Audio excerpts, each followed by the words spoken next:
প্রতি বছর সরস্বতী পূজার আগে বলি, শাস্ত্রসম্মতই বলবো আপনাদের, যেগুলিকে খাওয়া নিষেধ করা হয়েছে সরস্বতী পুজোর দিন।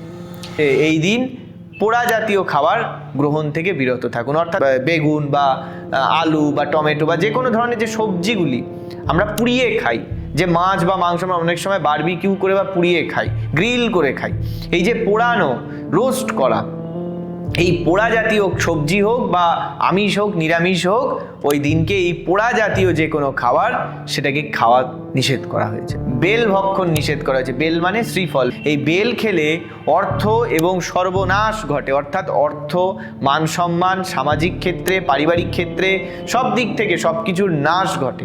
মাঘ মাসে মূল ভক্ষণ সুখ এবং শান্তির অনিষ্ট ঘটায়।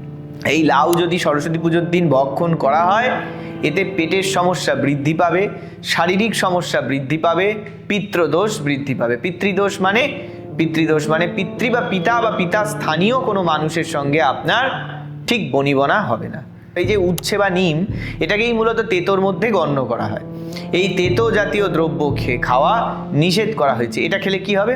এটা খেলে হবে প্রেমজ সম্পর্কে বাধা বিপত্তি, ছেড় মানুষ পার্টনার, তার সঙ্গে আপনার তিক্ততা তৈরি হবে। বিশেষত আমার নিজের ব্যক্তিগত স্বপ্নাদিষ্ট উপায়, এটা আমি স্বপ্নে পেয়েছিলাম, সেই উপায়ই আমি সবাইকে দিই প্রতি বছর সরস্বতী পূজার আগে। এবছরও আমি তা দেবো।